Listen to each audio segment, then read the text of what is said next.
Sleep in Beauty. There was once a rock star who lived with his beautiful wife, and they had a baby daughter. They named her Princess Bluebird, Chakra Wheatgerm, Caesarienne, Ashtanga Yoga, and gave her a lavish christening, with the 7 most powerful fairies in the land invited as princesses' godmothers. When the christening was finished, the happy throng returned to the rock star's London mansion, where there was laid out a great feast for the 7 fairies.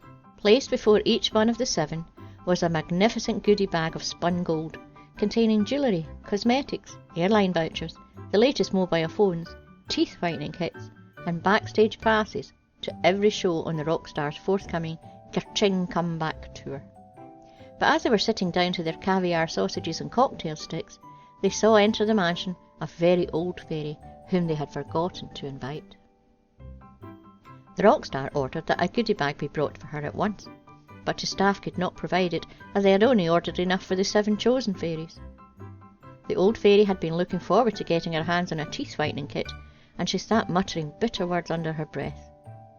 The youngest of the 7 fairies overheard her, and suspected that she might give little Princess an unlucky gift in revenge. This young fairy rose from the table and hid herself behind an ice sculpture of an electric guitar, that she might give her own gift last, and try to undo whatever mischief the old fairy might attempt. In the meantime, the other fairies began to give their gifts to Princess. The first gave her the gift of always looking good in photos, the next that she should always have the best shoes, the third great hair, the fourth that she should eat whatever she wanted and always stay trim, the fifth that she should look stunning in every dress, and the sixth that she should always be on the guest list at parties. But then the old fairy stood up. Shaking with spite and slurring her words due to the champagne, she said that her gift to the princess was that she should have such a voracious appetite for drink and fairy dust that she should do it to excess every night and never be able to get out of bed the next day. Never, ever. She would be the Sleeping Beauty. This terrible gift made the whole company shudder, and everybody fell silent. At that moment the youngest fairy came out from behind the ice sculpture and spoke these words. "Fear not, rock star, that your child shall suffer this disaster entirely. I have no power to undo completely what this fairy has done. Princess shall indeed have a terrible appetite for alcohol and fairy dust, but instead of laying in bed for the whole day, she shall be up and about by 2 o'clock in the afternoon, unless it was a particularly big night, in which case she'll be up at around 3. She will be the Sleep-In Beauty." The rock star, to avoid the misfortune foretold by the old fairy, moved his family immediately to the countryside, where he purchased the entire surrounding village, closed down the pub, and forbade everybody on pain of eviction to possess any booze or fairy dust whatsoever. 18 years later, however, when the rock star and his wife were away receiving an environmental award for converting an Amazon tribe to vegetarianism, Princess was wandering around the grounds of the great mansion on her own. Going from one garden to another, she found a little shed, where an old man was sitting in an armchair, drinking a glass of strange golden liquid. "What are you doing there, old man?" said the princess. "Why, I'm having a little nip of whisky with my lunch," he replied. "Can I interest you in a glass? It's very nice." Princess took it, and swallowed it slowly. "Oh," she said, "it burns." "Fancy a line?" said the old man. "A line?" replied Princess, puzzled. "Dear me," the man said, chopping out a line of fairy dust on a log and rolling up a 10-groat note. "Just stick this up your nose, love, and give it a nice big sniff." Princess did as he said, although the fairy dust stung the inside of her nose terribly and made her throat feel a bit numb. "Ooh," she said, swaying a bit. "That feels... Give me more." "Ah," cried the old man, revealing himself in a puff of smoke to be the evil fairy who had cursed the princess at her christening. "Who the hell are you supposed to be?" said Princess. "And have you got any more of that... What was that?" The next day, when the rock star and his wife arrived home from the award ceremony with a live orangutan they'd won in the raffle, Princess was nowhere to be found. They looked high and low throughout the mansion until they received a telephone call from the pub in the next village, asking them to come and pick up their daughter. They arrived at the pub to find Princess dancing on top of a tractor in the car park, cheered on by several farmhands, and with the rest of the village watching aghast.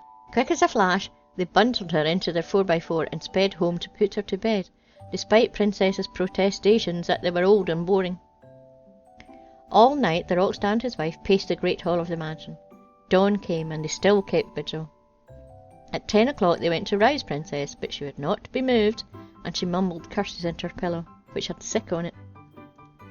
It was not until 2 o'clock that she stumbled downstairs for breakfast, and the rockstar and his wife knew that the fairy's curse had come to pass. "This place is boring," Princess said, her beautiful hair clotted with yolk from her boiled egg. "I'm moving to London." The rockstar now realised that it was impossible to avoid the curse of the fairy, so he found his daughter a fine apartment in town with all of the furniture embroidered with gold and silver, paid the rent for 1 full month ahead, and returned to the country with great sadness in his heart. The gentlemen and ladies of London's high society soon heard of the beautiful girl who had arrived in their midst, and before long Princess's letterbox was overflowing with invitations to the most fashionable balls and parties. She found herself in great demand, thanks to the gifts bestowed upon her by the fairies, which pleased her greatly, for the parties were awash in fine champagne and liberal quantities of fairy dust. It was while she was stumbling out of the lavatories at one such occasion that she saw across the room a little old man who beckoned her to his table. "Are you that evil fairy again?" Princess asked, swaying slightly. "Would you mind just cutting to the chase and chopping me out a line?" "I'm not a fairy," said the little old man. "I'm the publisher of Lad magazine, the iconic lifestyle bible for ABC1 males in the 18 to 25 demographic, and you are fabulous. I'd like to offer you 10,000 groats for an exclusive in your life story." "For my life story?" said Princess.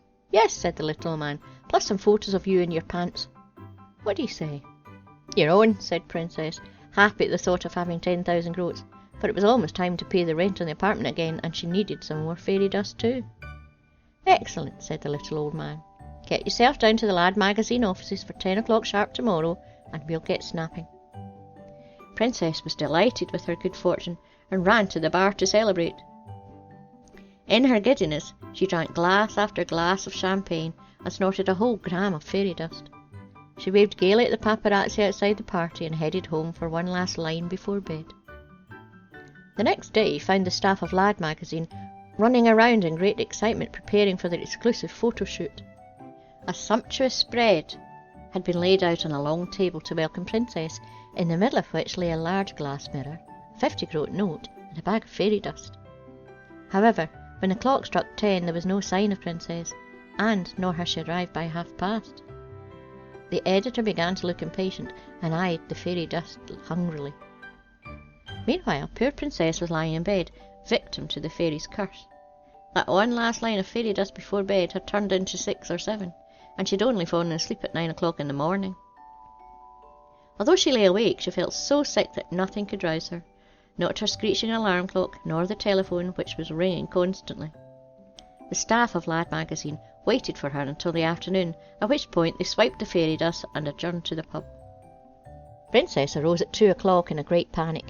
She called the editor and offered 1,000 apologies, and so moved was he by her entreaties that he agreed to arrange another shoot for 10 o'clock the next day. Cheered by his forgiveness, Princess decided to pop into her local for just a quick half. There she ran into a dealer of fairy dust and ended up inviting him and his companions back to her flat for one drink. But one thing led to another, and the next day found Princess desperately hungover underneath a pile of laundry on her floor, with the telephone once more ringing and 10 o'clock long gone. Yet again she had missed the photo shoot. When she arose at 2 o'clock, she was greatly distressed. Her rent was due to be paid that day, and she still did not have the 10,000 groats. Indeed, she was almost penniless. She telephoned the editor of Lad magazine and begged his forgiveness once again. The editor was a kind man at heart, and at that moment had just taken a huge line of fairy dust from the top of a cistern in the pub lavatory, so agreed that he would give her one final chance to prove herself. Relieved at his kindness, Princess decided to have just one glass of wine to calm herself down. The next day, Princess was awake at 9:30. Unfortunately, the single glass of wine had led to another one, and then to a bottle, and then to a night out at an album launch with lashings of champagne and fairy dust, and the fairy's curse had again rendered her unable to move for her splitting headache. Resigned to her fate, she closed her eyes and fell into a deep sleep. Just then, the handsome multimillionaire owner of the apartment complex was riding past in his luxury car.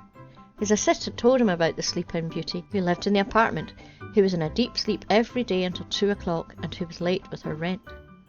"I must see this girl," said the millionaire. "I'll wake her up with an eviction notice. I could be getting 5,000 groats a week for that flat." Bravely he climbed the stairs and wrestled his master key into the lock.